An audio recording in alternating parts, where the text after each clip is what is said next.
emotional support is really the worst way to being a compassionate leader. Now, this training is for you. If you are finding yourself as a woman leader, you have a lot of your team members, possibly other colleagues and more even junior members of the team that are coming to you asking for advice, or maybe they just want to vent and get a situation off their chest, or they're complaining about some either behaviors or outcomes of other team members or other leaders or other colleagues. Now, if that is you, then, and you're like, oh, yeah, but I need to do this because part of my values is being compassionate and caring for my team and caring for people and building good relationships, then this is going to be for you. Because what you might also be experiencing while you're doing that is, at the end of the day, you are just emotionally wrung out. You are tired. You don't have any energy left for anything that you would like to do at the end of the night. And so you have run out of patience, possibly even with your family, just find yourself getting much more irritable at home, asking yourself, okay, when is it my turn to unload? And how do I just kind of calm this stuff down? So that is you, then this is going to be a great video and a great training for you. So if you don't know me yet, I am Kim. I'm an executive leadership coach and executive advisor for women in leadership. And I work with women that are both in their senior leadership roles within companies, as well as have their own business and are entrepreneurs. So if, like I said, we're going to dive straight into this today. I do want to give you a little bit of a heads up. I have actually 3 sessions left this week for a leadership audit. It's a 30-minute complimentary call.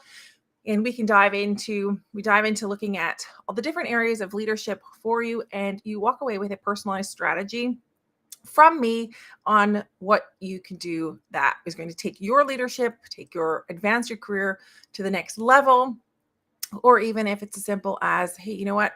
I love my role and I would like to figure out a way, especially as we're coming up to the end of the year, how can I show that I have more value and I've added a lot more value within my company and start negotiating for a salary raise. So jump in, DM me Audit or comment on it below, and I will reach out and we will schedule that 30-minute complimentary audit call. So let's get into the topic of today. Being your team's emotional support is going to be the worst way of being a compassionate leader. Look, I totally get it, right? I'm the same way, but you might be a leader and a woman in leadership who's like, you know what? I don't want to be that authoritative. I don't want to be the dominant type of leader. I want to be a leader that has compassion, that takes care of her team, that the team knows that I can be trusted and they can come and share their concerns, their worries, and I will be there to support them. But here's part of the other flip side of the coin that you might not be really aware of. This is like, let's use a metaphor for this one. Think of it yourself like you're a sponge, right? You only have so much that you can take in. So in a sponge, it can only take on so much water before it becomes completely full. And then what happens to the sponge? It's like you can't do anything with it anymore, right? It cannot absorb any more water. Another way to look at it is, for example, is if you're considering yourself, hey, you know what? I have got all this energy in a day, but you've only got 100, like it's like your phone battery. Let's talk about your phones because we charge those all the time. You've got 100% battery at the start of the day. By the end of the day, it's going to be at 0. But where are you spending that energy is also important. So when it comes to being your team's emotional support, well, I get the idea of you wanting to really support them and be available for them, listen to what they are, as also part of that team building and building that trust with you as a leader. What you actually might be doing is enabling them versus supporting them. So what do the best compassionate leaders do? Because I get it. You don't want to be that type of leader, but you still want to be compassionate. So what could you do? And this, when we're talking about this, let's take a specific example, right? You might have a team member that is either really struggling with a personal situation at home. Maybe it is a loss of a spouse, a parent, a child. Maybe it is they're going through relationship problems, or there's health problems. those are personal situations, or maybe it's a professional situation where they're not happy in their role, or they're not clicking with some that they're working with, or it's not working with them, especially if you're having members of other departments coming to you that isn't clicking with their leaders. So they come to you as like looking for support. Now, here's the thing. What I've often seen, and I've done this before in the past too, I am a problem solver. I love helping people, and I'm a problem solver. That is a great strength of mine. It is also a weakness of mine. And why is that?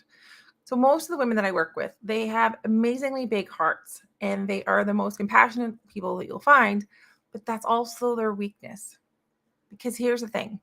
Every time that person comes to you, they're sharing, and maybe it is all your role is just to listen, but it's going to cause time for you to take away your time from yourself of other things you can be concentrating on. But you're enabling them, because are you asking them, and I'm not saying you have to do this in the first one, but are you asking them how they want to solve the problem? What is it that they want from you? Is it that they just want you to listen? Is it that they want you to help problem solve? Is it that they need extra support? So if you really truly want to be that compassionate leader and still be the compassionate leader, even in that situation, without turning towards being the emotional support for them, then here's what I really strongly suggest that you do one is to recognize, and this is a concept that I talk a lot about within my Leadership Accelerator program, is responsibility versus victimhood, is to really realize for that person, if they're coming to you, where are they on that scale? Are they being the victim, or are they being responsible? What does that look like? It's like, I get the concept, but what does it look like? So if you have someone that is coming to you of a circumstance that has happened, right? Maybe let's keep it work related. So maybe there's a work related circumstance that didn't go very well, that they got very upset and angry with somebody else, and that person did as well. And now they've come to you, and they're just kind of venting and complaining about it. Now, if you really wanted to be responsible, that person could recognize, you know what, I just need to vent about this. And now I'm either going to take the action to resolve that conflict, or I'm going to take the action to let this go. For you, it's also holding where you are responsible, because where you are responsible is to ensure both that your team members are able to perform optimally and be mentally available, and to be really, deliver the quality work and performance that you expect of them. On the other side, your other responsibility as a leader is also to ensure for the business, the organization, that the goals are being met. So you've got those two sometimes competing, but they really shouldn't be. They can work really well together. But when you continue to support this team member in a bit that negative spiral, right? So again, I'm not talking about the first conversation. If someone comes to you with an issue, with a problem, that is fine. But where it comes to be a problem is when it becomes habit, and they continue to come to you with all their peeves and the things that are going wrong. And essentially, you're being their emotional support. You're almost the mother of the department or the organization. And you don't want to do that, because it's going to completely limit your leadership effectiveness. Here's why. All of a sudden, what you're doing is they're coming to you. It's costing you energy. We talked about that battery, right? All of a sudden, your energy is getting depleted. Even if you don't have to do anything other than listen, it's still getting depleted, being spent on this person. If that person keeps coming back and they're not actually wanting to take actions to solve that problem, well, it's their choice that they're making to stay stuck in the problem. So that is for you to realize as a leader at that moment, okay, am I enabling them by just continuing to listen, to be available, to be the type of person that I'm going to listen to what's going on and provide them the support, but then it affects me, because I can see it's affecting my head, and I can see the other person also is being very distracted at work, possibly, right? So what can you do as a leader to still be compassionate, but not lose your effectiveness? So there's a couple of steps here. The first one is to recognize whether or not that person that keeps coming to you is either in a victim mode or a responsible mode. And for you as a leader to hold on to what are you responsible for and to hold that person responsible for their choices. Okay, so what does that look like? That looks like if a person is coming to you with a complaint or they're just wanting to vent. If it's the first time, great. You can listen to it if you like. And you can just say to them, okay, so what is your course of action? What are you going to choose? And remember, if they don't make a decision, that in itself is a decision. They're choosing to stay stuck in that same circle where they are in right now. So hold them responsible. Hold them responsible for then taking the action necessary to get out of that spiral or to move towards a positive action.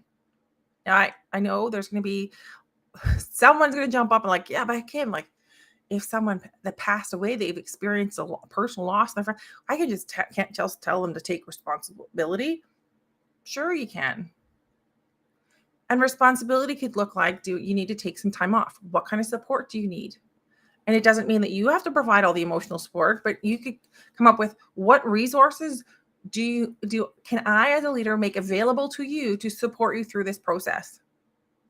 That's your responsibility. But the responsibility of that team member or that individual that's coming to you is to decide what they're going to do. If that person decides, I'm not going to do anything, I just want to come here and vent. I just enjoy talking to you about this. And I really enjoy I need your support in this. That is going to be a moment for you to also set some very clear boundaries and clear expectations. That's not what I'm here for. I'm happy to look for what kind of resources that you need and provide those resources to you when you decide this is something you want to pursue. I am not available to provide that emotional support for you. Now, this can feel really a little icky for you if you decide to do this, simply because it's not natural for you. Especially a lot of women have this tendency, we want to nurture, right? You want to kind of mother other people, take care of them. But you also have to take care of both yourself as well as the rest of the organization. So start to highlight clear expectations as well. So just to go through those steps again, because really briefly, one, if you are finding yourself being that emotional support and everyone's coming to you, sharing all their problems, or maybe they're even calling you at the end of the day, like, I just need to talk this out so I can let it go and I can go to sleep. Well, this is when you have to start putting resources in place for them to use that are appropriate for the situation. So one is to really hold that person that's coming to you accountable. Are they wanting to continue to be the victim, or are they going to be responsible? Give them the options. The second is, as your role as a leader, is to ensure that the resources are made available for them to support them through that. That is also compassionate. Compassion isn't about being everything to everyone. It isn't about constantly being that listening ear. It isn't about being come here, I'll take care of the problem. Compassionate is also about ensuring that you have clear boundaries as to what you find acceptable and not acceptable, what you are going to be doing and what you're not going to be doing. So as a leader, ensure that you are very clear. Okay, listen, I hear you. I understand that there's an issue here. So what are you going to do to resolve this? What support, what resources from me can I make available for you in order to achieve a positive outcome? Now, in that, I didn't say anything about that you have to take on that role further as the emotional support, but you're going to refer them to different resources, different either people or courses, something like that, right? Make those resources available to them. And lastly, be very clear about your expectations going forward. So going forward, I am not, you're not available to be there in order to just be the person that wants to vent to. That's not your role. You will happily make sure that they have someone that they can talk to that is needed, but that's not your role. And also be very clear with the expectations as to what you expect of them coming into their work performance. This is what I still expect to see. Or maybe you need to make these and these choices. These are the things I could recommend. So do you see how that there's a difference, that you can still be a very compassionate leader, but rather than being the compassionate leader that is enabling that person, that team member or team members or team or department to kind of get sucked in and stuck in a negative sphere, you're actually being most compassionate by giving them access to the tools and resources they need to move out of it, by making them make a choice. And again, if they can't make a choice, they are making a choice to stay stuck where they are right now. All right. I'd love to hear in the DMs, or send me a DM or in the comments, I should say, if you've got any questions on this, what you found the most interesting, and also what action are you going to take if you are finding yourself being that compassionate leader and being that, sorry, I should rephrase that. If you are finding yourself being that your team's emotional support, because that's the way you think that's the best way to be a compassionate leader, and you are actually going to be losing effectiveness, as well as it's going to be costing you enormous amounts of energy just personally being that emotional support. So if nothing else, being your team's emotional support is really the worst way to being a compassionate leader. It's like you've only got so much sponge, right? Only so much water that can go into the sponge. But if you keep adding and adding and adding to it, you have lost your effectiveness as a leader for yourself. All right. Thank you so much. And do you have questions on this? I'm going to do the same topic, but in an audio. So you on LinkedIn audio. So you can join me and ask me any questions and get some coaching as well, some hot seat coaching on that audio if you're interested as well. So join me on Friday at 4 p.m. Central European time, which is 10 a.m. Eastern Standard Time. All right. Thank you so much. And we'll talk to you again next week, or Friday, I should say. We'll talk to you again on Friday.